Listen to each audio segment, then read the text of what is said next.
The topics and opinions expressed in the following show are solely those of the hosts and their guests and not those of W4CY Radio, its employees, or affiliates. We make no recommendations or endorsements for radio show programs, services, or products mentioned on air or on our web. No liability, explicit or implied, shall be extended to W4CY Radio or its employees or affiliates. Any questions or comments should be directed to those show hosts. Thank you for choosing W4CY Radio.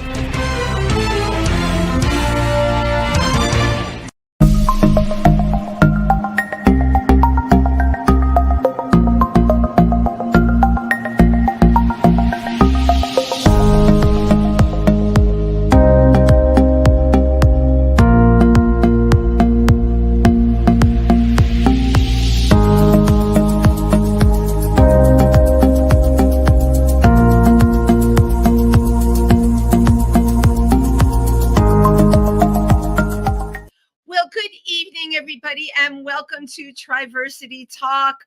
I'm Wendy Stewart, your hostess with the mostest. And my gosh, we're right before the eclipse. We're getting out of March. And you know what? I really need spring to come really soon, because spring is such a hopeful time when everything blooms. And it's certainly something we all need these days. The news has been extremely heavy, and sometimes it's hard for me to digest. And I think many of you know my husband, Alan Kaplan, passed away a week ago. And it's still hard for me to talk about. But he was very dedicated to Triversity and everything that we do. And he certainly supported me doing this show, which is why I'm very excited about the guests that I have tonight. First of all, a shout out to Cindy Stein, who has found me some terrific guests, as well as Simone Krause. You know, I'm always talking to people out there. If you know anyone you think would be great for this show, just have them get in touch with me. I am on Facebook, Wendy Stewart. They can private message me, or they can send an email, or they can try and reach me through Triversity, which is our center located in Milford, Pennsylvania. So our guest tonight dedicated a portion of his life to advocacy. And how did this happen? Because he spent 15 years in prison for not disclosing his HIV status to a partner. He joined the SERO Project Board of Directors while still in prison, while still incarcerated, and it enabled him to jumpstart his advocacy work.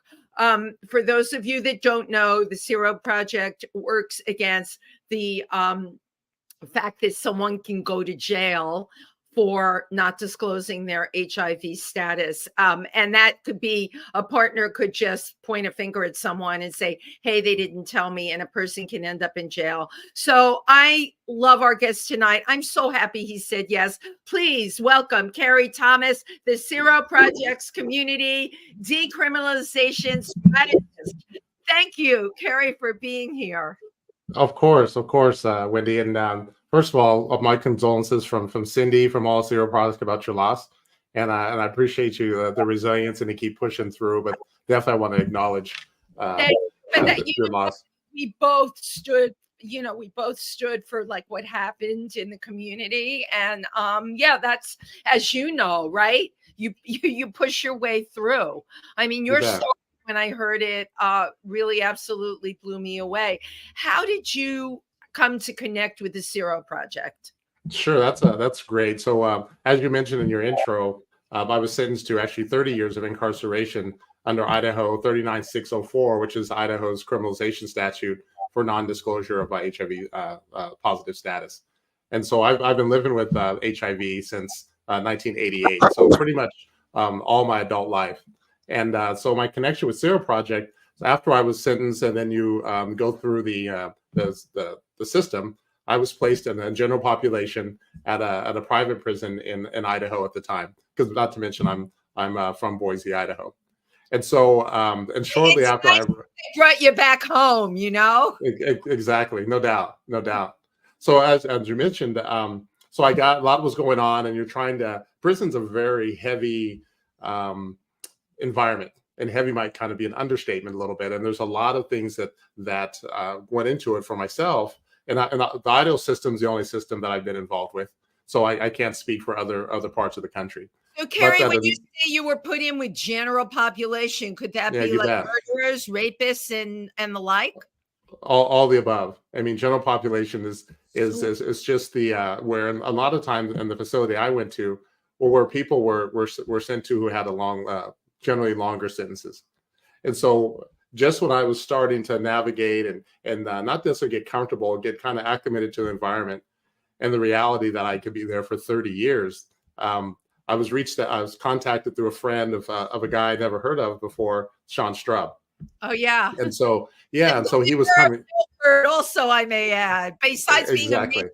this, who I knew from the 80s from ACT UP. Okay. Okay. So, Okay. yeah, Sean's Yeah. been there a long time. Right.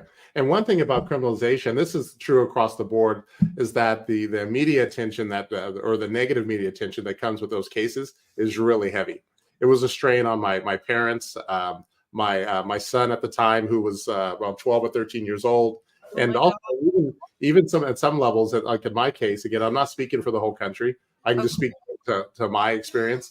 Even the accuser, in my case, there's a lot of pressure to the accuser, the friends and family, and the community. So that's one of the downsides of criminalization, because we don't get an opportunity to speak to the facts of the case. But that being said, so Sean, a friend through a friend, said, "Hey, this guy's coming across. Well, he's interested in doing a documentary on HIV criminalization." And to be honest, Wendy, I was kind of like, "Look, the media is not my friend. I don't know this guy."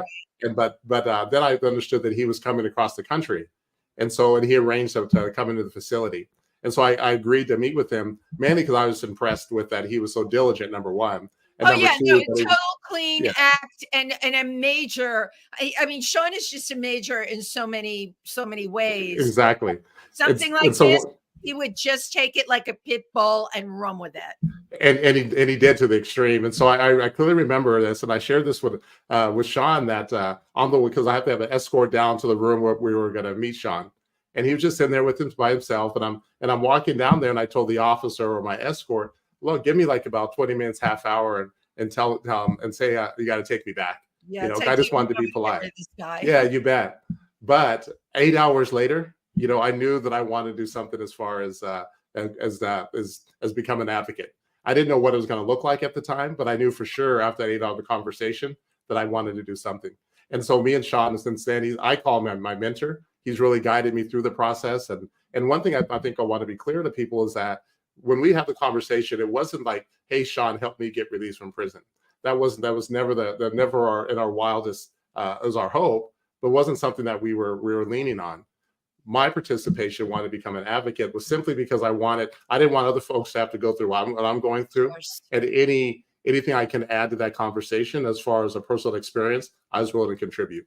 So that's kind of how I became connected with and the SERO project. Thinking you're the only person that probably did that, right? There weren't a lot of people that could be on the other side, incarcerated, that could advocate. You bet. And I really want to be clear as well, is that I was very fortunate, and SERO was very fortunate that the Idaho Department of Corrections became a willing partner, and because we worked together for almost 12 years while I was 12 years of my sentence closely with SERO project, and the Idaho Department of Correction from all the levels of leadership, whether it was the director or the deputy chief, the chief of the prison, and even the wardens, they were very strong advocates to the work that we were doing. So I definitely always want to give them a shout out. Right. And I am very glad that you're saying that. The thing I'm really having a hard time wrapping my head around, though, is, I live in New York City. Criminals walk here all the time. Were you given this long sentence because this is how they do things in Idaho? I think it's not just Idaho. It's consistent throughout the country. All the states, and there's multiple states that still to this day have criminalization statutes on their books. And that's one of the driving forces that SERO project works on. And also that's where, as an advocate, that's when a strategist, that's what we're trying to do, is change those laws.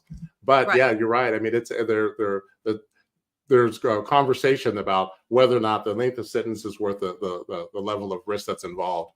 Well, I can't actually, and if I mention this, and I know so many people in the gay community, if I mention this to most people, they're going to look at me and go, "Are you kidding?" First of all, you bet. For the reason I'm so happy you're on this show, I want this news out there. Second of all, it just seems the whole thing is absurd because anyone, my God, someone could point at me if I were HIV positive that I was involved with, and I break up with them, and they can turn around, right, and Right. You say, bet. You bet. and you know what I'm saying? Like, what leg can anybody stand on? There's nothing. And that was part of my motivation. The more that I educated myself, because definitely going to that environment, I felt alone. I felt scared. I felt Of course you did. I don't want to say hopeless, but I felt the love. What am I going to do? And I kind of and phrase it now that I think that it's really mirrors when I first tested positive, because a lot of the same laws came out. And so I looked at it literally. I was given a shovel, if you will. And I can either dig deeper or I can dig out. And that was the choice I had. And I chose to dig out and start to educate myself. I started asking myself, what would society expect for me to do? What would they really want me to do in this situation? And I remember the judge at the sentencing, he said that I couldn't be trusted to live in society. And that really hit me hard. And so I wanted to understand that, and I wanted to make a difference for there. So I basically started asking myself, what would society expect from me?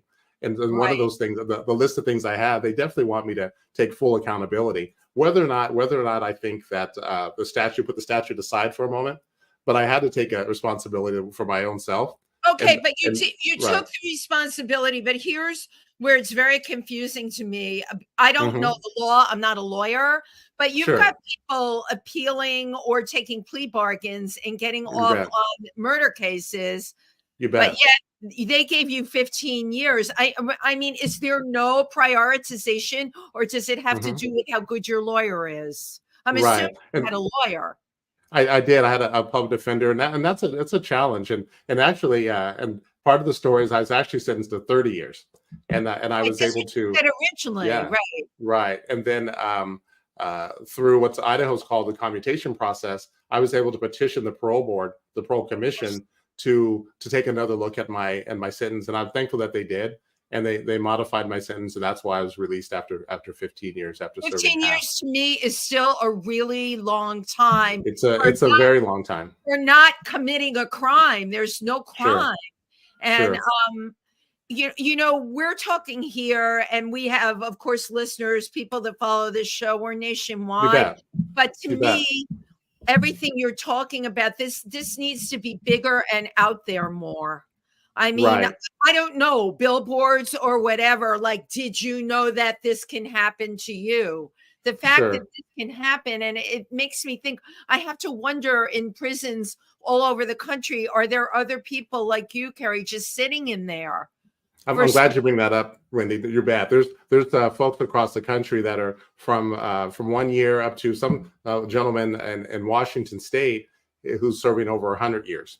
And so the wide range of the statute is astounding, and just and I always, anything that I do, my ability to release, it's not a me thing, it's not a Kerry thing, it's a we thing. You know, and that's the danger of criminalization, because if they criminalize one person, they criminalize every one of us is at that risk.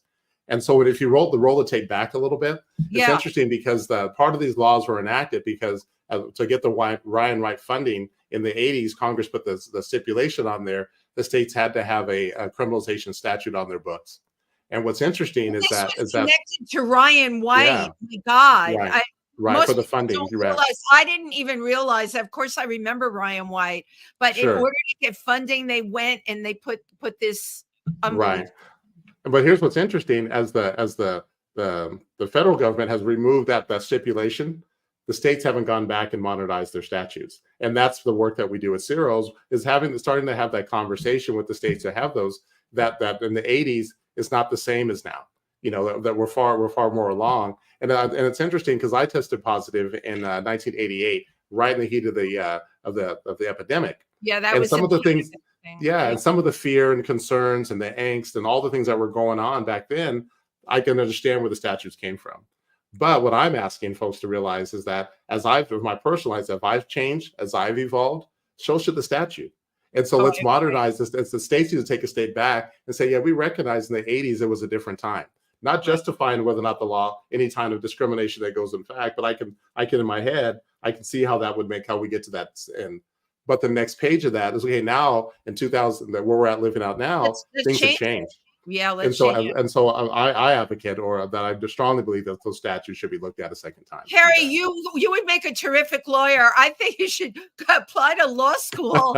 And really, because I'm getting so worked up and passionate about this, but you really have worked it out to, you even said you could understand how back then it could be something. I still can't, by the way, because I knew so many people that had HIV and AIDS in those days, but you're right. Fast forward to now, we need to get this stuff off the books. It just right. And one main reason we have to get it off the books, because what we know today for sure is that with the medication that's available, the more people that are tested, the more people that can get on medication, and therefore we can end the whole bring this to a close. But what criminalization does is encourages, usually the only defense I would have if I didn't know what my status is. So I can't be charged if I didn't know what my HIV positive status was. So what they're saying is that if you don't know, that's okay. And so that discourages people from getting testing, where all the evidence says we got to get people tested. We got to get them on treatment, because treatment is prevention. Criminalization is not prevention. If our goal is to stop the pandemic and stop the spread, the more people know, not the less people know. And so I think that it boils down to this, that when it comes to treating any kind of illness, the proper venue is the medical society, not the criminal justice system. And that's where we're off. And I'm not necessarily knocking the criminal justice system. That's just not what they do. That's not their lane. Their lane is not medical science. The medical community, that's their lane. Somebody away for what you were put away. You have that's a medical condition. Okay. Now it's controllable, right? But it's a condition. It's like diabetes or anything else. Very much so. Very much so. It is in its own lane. Somebody has someone has asthma, you're going to give them an inhaler. Someone has HIV, they need to take HIV medications, Correct. You're 100% right. And the last thing we need to do is to discourage people from getting tested. Could you imagine if we, like you brought up diabetes, if there was an incentive that we put pressure on diabetics not to get treated, that would lead to further health complications. Right. HIV is the same way. We want people to know as soon as possible to get on treatment so they can help be part of prevention methods. Right. And I'd be remiss, and when you talk about the ramification of living and being incarcerated, one of the things I really advocate now that I'm out, first of all, if it happens to one person, it happened to all of us. Thank you very much. That's exactly right. Right. And there's so many people that are incarcerated now that it's a very challenging environment. If you look at other communities, if you look at the trans community, that's really putting people at risk in that environment to reveal their status and get the treatment that they need while they're incarcerated.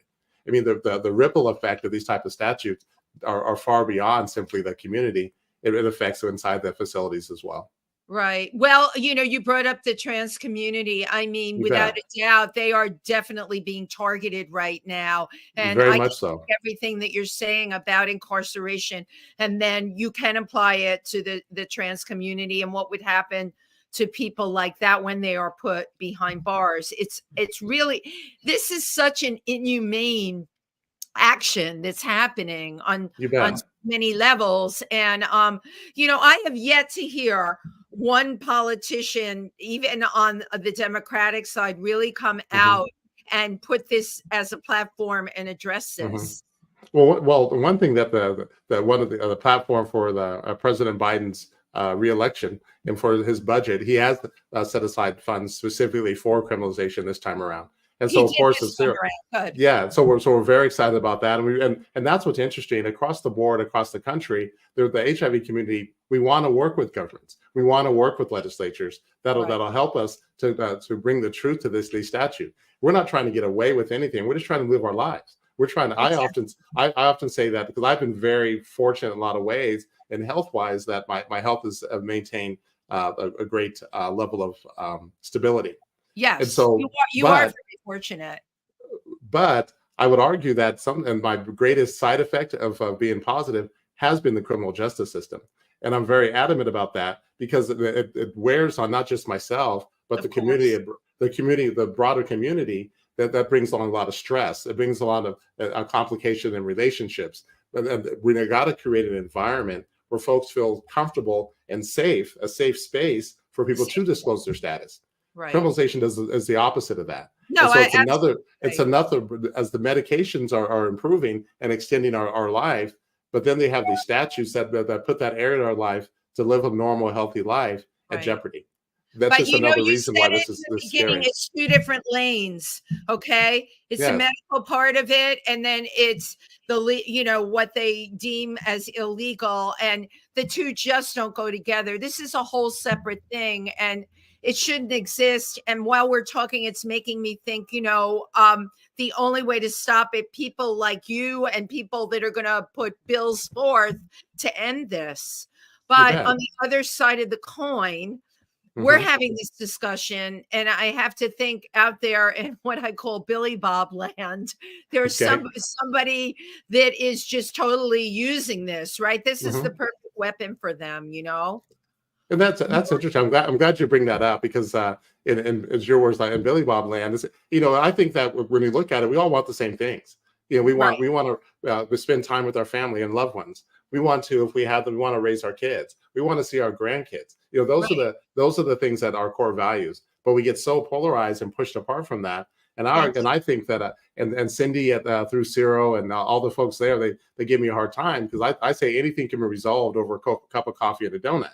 And what I mean by that, because I'm a little bit food motivated, I'll have to admit that. I was going to say, when you really did. By the way, Cindy's on; she's watching. Oh, that's what's up. Yeah, Cindy's on our comments. But I don't know, Cindy, can it be resolved over a cup of coffee and a donut?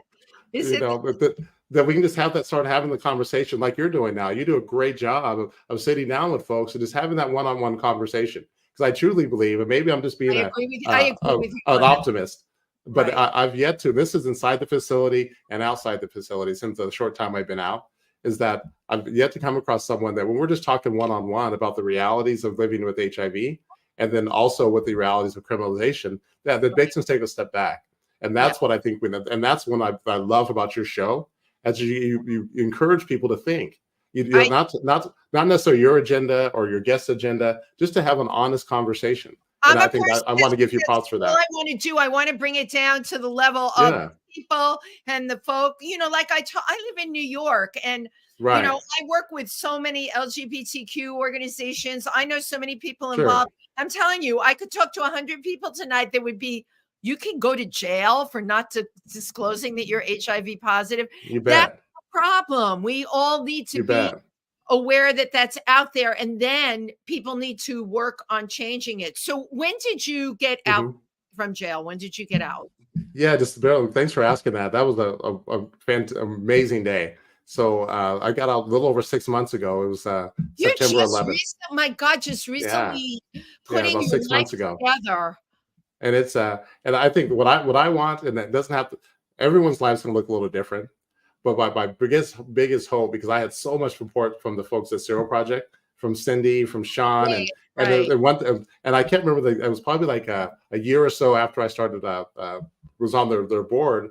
They flew across the country and had a visit in the facility, and it was the funniest thing, because we had to rotate the spot like 2 people at a time, because there was like around 6 or 8 of us that came to visit.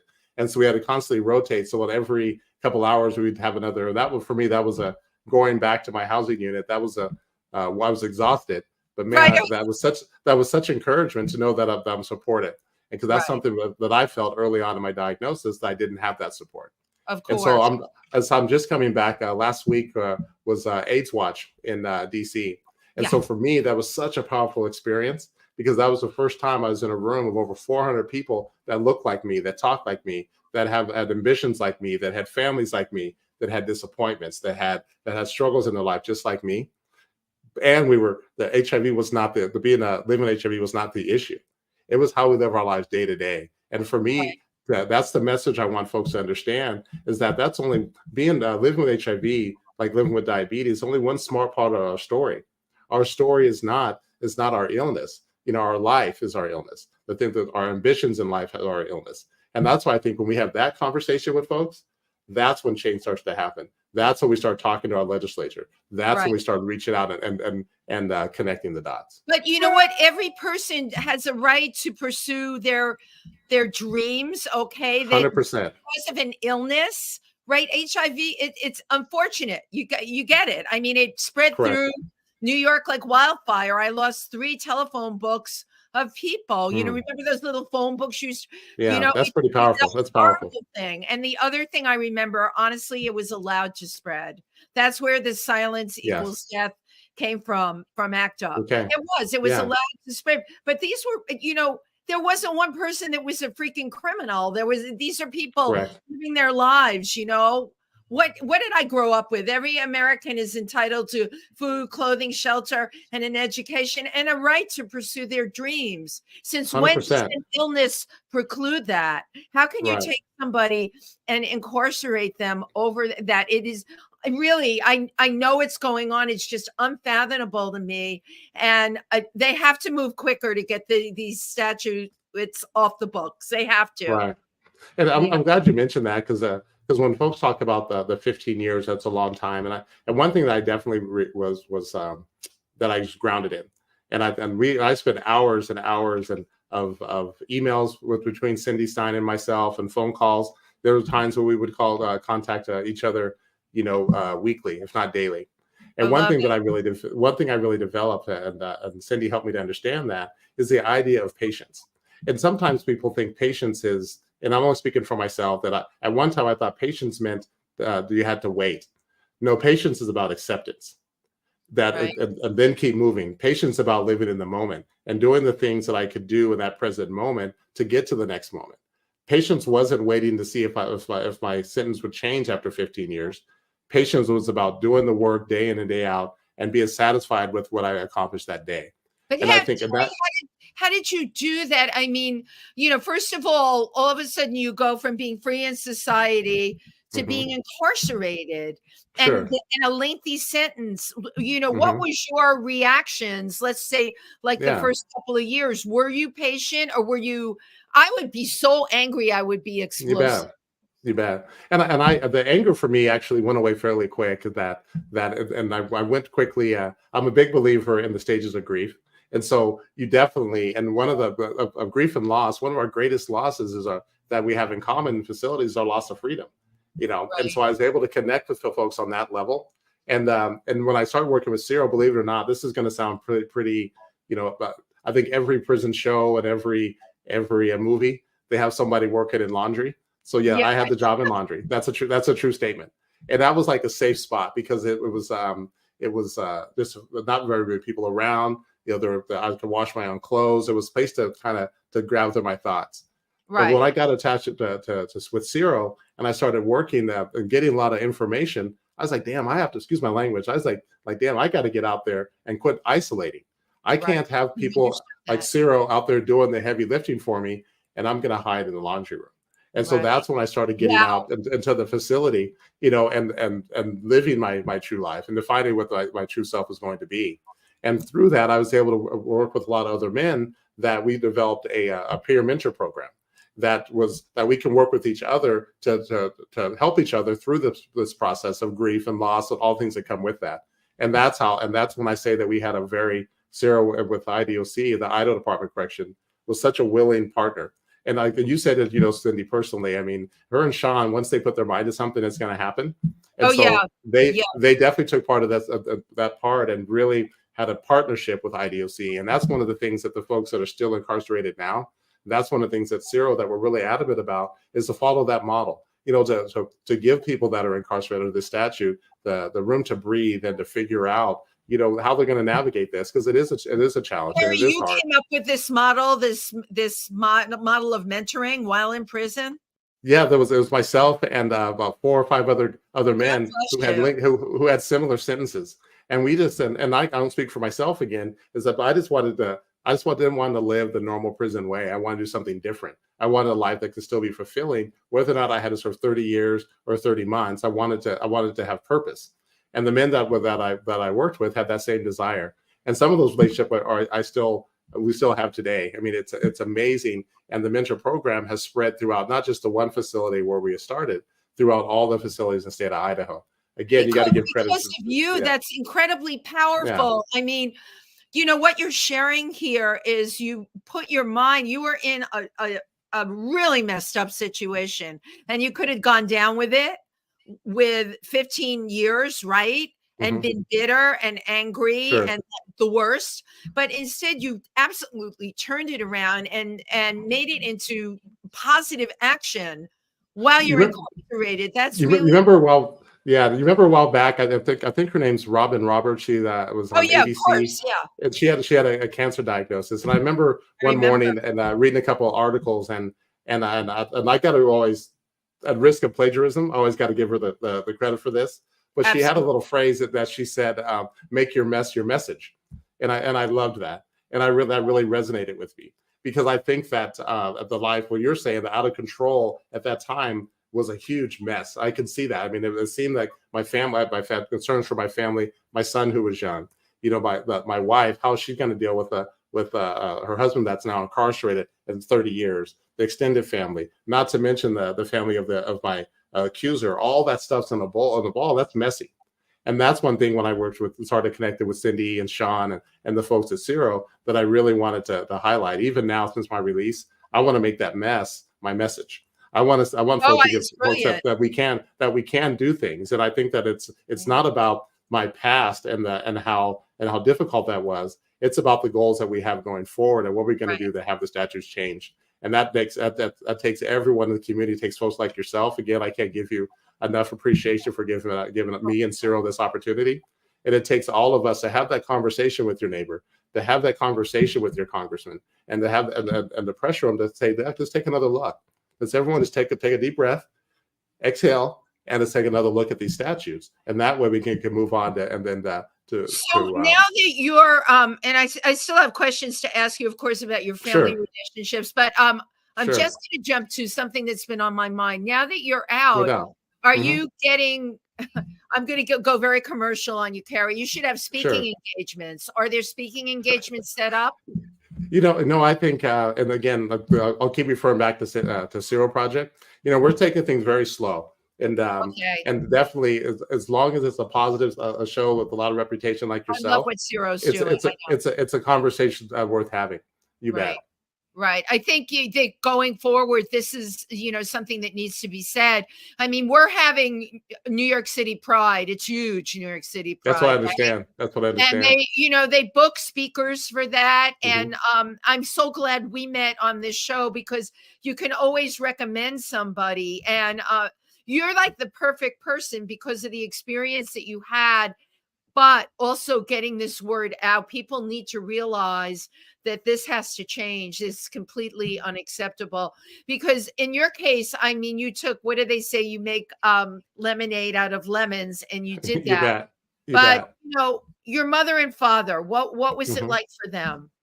It was, and I'm really glad you bring that up. First of all, they were amazing people, and I think that they were until they passed away. They were married for 40 plus years, and just a very great examples for me.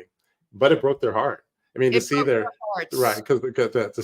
son blasted on TV, with crazy accusations was hard. And so, and I did take a plea agreement, and part of that, people, I know if you watch, I'm not a big fan of certain TV shows that highlight police officers, because the impression is that only guilty people take a plea.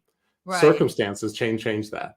And I wasn't going to put absolutely will change that, right? And I wasn't going to put my family through what would have been more grueling. I wasn't going to put my parents, my son, my wife, my coworker. I chose not to put them through that. In addition, I think it's important that our public defenders are not educated on HIV statutes, and so they were on a level to give a positive, a real strong defense. And so that happened in my case as well. The information was available. They didn't know that folks like SERO were out there they could reach out to for help, for education. And that's another area we need to improve when it comes to. While we're talking, I'm thinking of that SERO, if they can go into law schools and talk. This is a topic that is just not being discussed enough, and that people are not aware of. And again, Kerry, depending on how the next election goes, things could get worse. It could be even worse, You bet. And that's why I think that you've been brought up a couple of times, and it's so important that people be involved in the community. I would share with the guys, because obviously when you're incarcerated, you can't vote. But I would say, our community is right here. And what can we do in our own individual communities that can make a difference. And that's the message I have to people that feel that they can't do anything. You can. You know, Right. if we can reach out from behind facilities and change our lives, so we can impact people that are not incarcerated and change lives as well. Right. So you're only out 6 months. What Yeah. what is this like for you? Like, what goes through your head? What do you wake up in the morning and think? What do you think when you You go to bed bet. at night? Definitely gratitude for sure. And I think that I start the day with gratitude and I end the day with gratitude, because I think that any blessing that I have is truly not of my own doing necessarily. They are gifts. And Right. that's why when we're, as far as speaking out, it's not me speaking out, it's me speaking out for the whole community. You are And I speaking. can't say it enough. Yeah. I love that we want meaningful involvement, people living with HIV. What that means to me is that we're all in this together. You know that, and I think that, and I'm a strong believer that those closest to our struggles, are closest to our challenges, are also closest to the solution. So we have to. So I think about all the time that part of my release from prison was coming to such a supportive environment that allowed me to and my doctor at the clinic will probably love this, to admit that I probably in the 6 months could eat a little healthier. You know, I definitely been on food binge. Right. Good for you. But it's Go for it. but The it's been donuts, coffee. Have 4 exactly donuts. You earned it. exactly. Have a jelly donut. Carrie, You you bet. did. And then I discovered the air fryer, which is an amazing tool. But to answer your question, it's about staying grounded. It's about Yeah. staying connected to the people that are supportive of me. And more than anything else, I've been allowed to have an environment where I feel comfortable to have those conversations. Where Exactly. I can send a text message and say, "Hey, I'm scared today. I'm a little bit fearful that I'm being overwhelmed while I'm out, just released." And those are the same things that I didn't have when I first got my diagnosis. Right. And so a lot of times I can mirror what I'm going through now, what it was like, and I can kind of put myself in the shoes of people who are maybe newly diagnosed, who Right. people who don't have a lot of support. And through SERO as a strategist, I want to provide that day to day. What does it look like when people swing their feet out of bed? What level of support that we can get, and that's another part that the SERO is really important. Well, speaking of support, you have a whole cheering team on here. Cindy Stein, HIV is not a crime. Shakina Rose, I'm sorry if I didn't say your name correctly. HIV is not a crime. That's right, Kerry. We can all do more. We can all speak up and speak out. And I am so right there with her. That's why we're doing this show. Michelle Troxel, thank you for sharing your story, Kerry. Your strength is so inspiring. Keep up your amazing work. HIV is not a crime. And of course, Cindy Stein, I'm so proud of you, Kerry. And there's somebody, I don't do very good with scrolling. That's not my forte, but somebody else wrote, I think his name's Ben. Everything's better with a cup of coffee and a donut. Yeah. But you know what? Really, at the end of the day, these conversations need to go in between people over a cup of coffee and a donut. And it's really important. And we really need to be looking at it. And not just in the LGBTQ community. I mean, HIV is not just limited to that community. All right. We really need to open up our eyes and think, how can we do better? Our prison system, and that's a whole other thing. And you know what? You bet. Bless the prison system in Idaho for getting on board with you. I'm right there with you. You know, kudos for them supporting you. But I also think, like, you're taking people that haven't done anything wrong and you're putting them in with hardened criminals. I mean, I wonder how many people end up becoming criminals from being in that system, or have something terrible done to them by somebody else. I mean, that's just awful.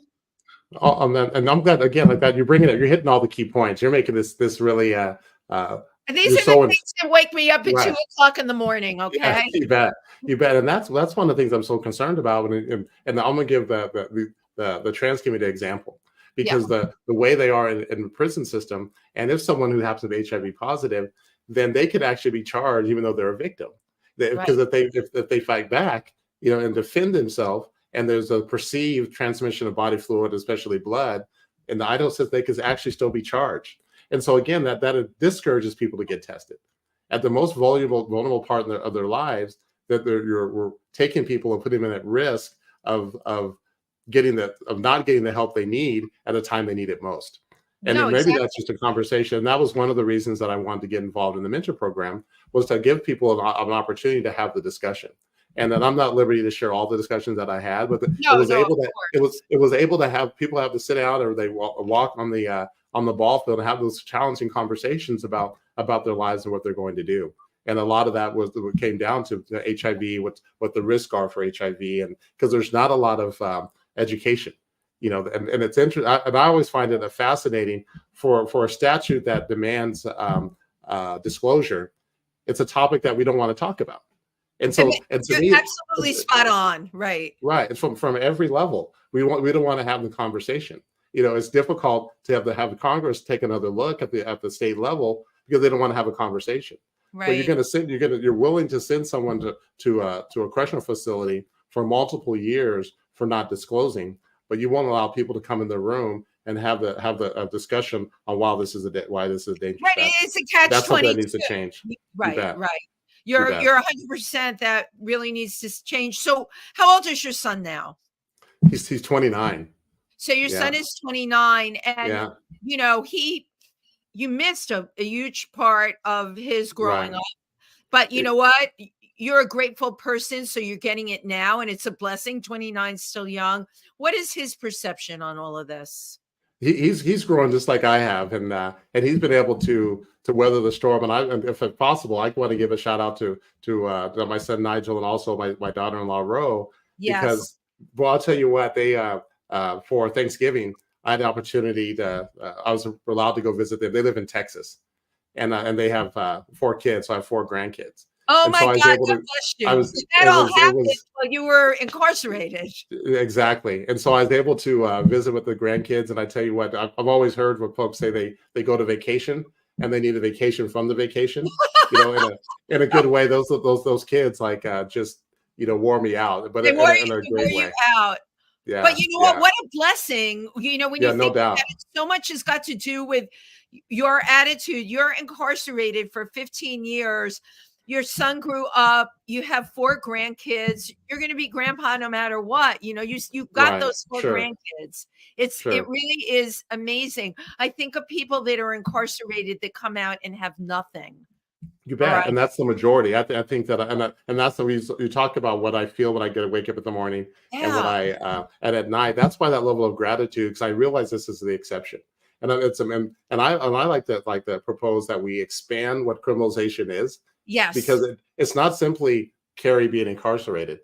As you just mentioned, the impact was also on my son, and Right. I think and my now daughter-in-law, because Right. they're probably 2 of the strongest people I know that were able to handle. She was with him through the worst of the worst when he was God 15, bless 16 her. years old, because they Right. met in high school, and she has stuck it out because she cares about it with compassion. And Right. my hope is that everyone is in these kind of situations can find that level of support. Yeah. Wouldn't that be great? But you know Yes, what? That won't happen for everybody. But if the you laws bet. be changed, okay, where innocent people are being incarcerated, if that can just get changed, that's a You bet. biggie. And somebody You bet. like you was 100%. certainly instrumental. So have you had a chance to speak at any universities at all? Not specifically on this issue yet. Like, You it should has be just been traveling 6 all months. over the country. Law Sure. students would absolutely eat this conversation up. All right.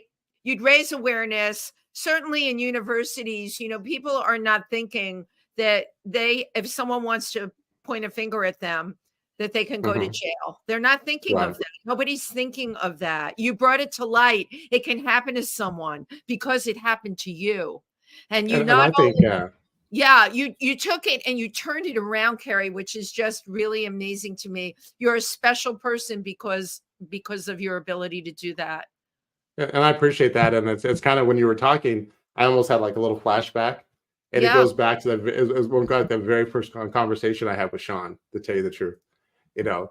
And that's what that reminded me of. And again, it was never about me. It's not a me. I tell people it's not a me thing, it's a we thing. It is. And I think that I could have achieved any level of stability by myself. Of And so course. and to me, I think that's the message I want to give. We have a lot of work to do going forward. I think that we're more than willing to to carry the work going forward. There's so many organizations that are out there that are pulling together, and so that's progress. But I want everyone who is positive, when they swing their feet out of bed and they don't have enough money for rent, and they're not sure if they're going to have medication, they're not sure if they're going to have food for their kids, all those things, you know what, we're pulling for each other. And just like I can wait 15 years to get some kind of relief, I want people to know that level of patience. Again, it's not about waiting; it's about living in the moment. And I think that's the biggest message. But you know what, Kerry, we all have to have each other's backs. And 100%. And I honestly feel in this country, it's not about that at all. You're talking about, the me and the we. We're never thinking about the we. We don't say there before the grace of God go I. People. There's been such a disconnect, and then the pandemic did not help that at all. You bet. You're right. It's scary times right now. It's scary times. It's scary times. Also pivotal times where people like you or like me, we can get out there. We can share our platform. I've been able to cut doors that I was never able to get through before, because those doors, all you got to do now, you give them a little push and they'll open up. Exactly. And that's a great analogy, to tell you the truth. And I think it's about it's about pulling people in. We focus so much on our differences. We want to tell people and pull people up. And to make change. Change isn't done by pulling people up. Change is made by pulling people in and inviting them into our space. And that's one of the lessons that I've learned over the past 15 years. Thank you. Inviting them in, but also supporting them, because SERO came to you and supported you. And that is the best 100%. example that I can think of that. I think we have a couple more. Shekinah Rose, even if there is no bodily fluid exchange. Right. Exactly. Yeah. You don't have any exchange of body fluids. Most of the statutes across the country are based on simply non-disclosure. And you're 100% right, is that we're left to prove that I did say something, that we did disclose. So the idea that we're innocent and proven guilty, no, a lot of times folks are put in situations you have to prove that they did disclose. And that's something, again, that's polar opposite of getting people tested. To do that. I'm also thinking, I wanted to ask you this. If two people share needles, right? If someone has HIV and shares a needle with somebody else, does that fall and are there cases where someone said, oh, I got HIV from someone else's needle? You bet. And that's something that's like, and again, I can primarily speak to the Idaho statute, and that is that they could be charged as well. My gosh. Well, we're down to the last 2 minutes. I don't know where the time goes. I know that's true. That's true. What would you like to share with everybody out there? Number one thing, thanks again for your time and the invite and all the overall work that you do. You truly are making a difference. But the biggest thing, again, is that HIV is not a crime. If we want to pull people in, we want to start having conversations and start moving forward. The days just as we have to, the medical science has changed and evolved to where we are to now. Our mental and our spiritual and the way that we view the people living with HIV has to change as well. So again, thank you for the time and reach out to SERO Project. We have tons of information. We have many partners that I can't list in the short time that we have that are willing to having a movement. It's not simply something that's static. It's a movement to start invoking change across the country. You bet. Exactly right. And it's can you give me the website for SERO? Sure, just www.seroproject.com. Okay. www.seroproject.com. I've been on their site many times. Check them out. They're really doing incredible work and really making a difference. Kerry, I'm wishing you like all the best. All right. I appreciate that. And I was going to say keep doing what you're doing, but I don't need to say that. You're going to be doing what you're doing. This is what you're meant to be doing. Right on. I appreciate that. Again, I appreciate your time, and I'll definitely reach out to you in the future. And maybe one of these times I'll see you in New York. Who knows? Absolutely. If you're coming to New York for any reason, absolutely. Everyone reach out to me. I'm a very accessible person. Thank you so much for coming on the show. Of course. Cindy Stein, thank you so much for she's just an amazing human being. Sean Stroop, thank you. No doubt. Thank you, SERO Project. Kerry, All the best for you, really. You as well. Okay, thank you as well. so much. And All right. I always take a picture. Don't go yet. Okay. No, this is really hokey. I take it on the computer. It's like I like it. But yeah, I do like it. Cute. And I'll send it to you too. I said, I'll definitely keep that for sure. All right. Thank you so much. Good night, everybody. We'll be back next Everyone have a good night. Oh my Take gosh. care. Happy Easter. Happy Passover. Oh, that's right. That's right. Whatever you celebrate. And just, remember, be kind to each other. Have each other's backs. Thank you so much. Good night, everyone. Take care.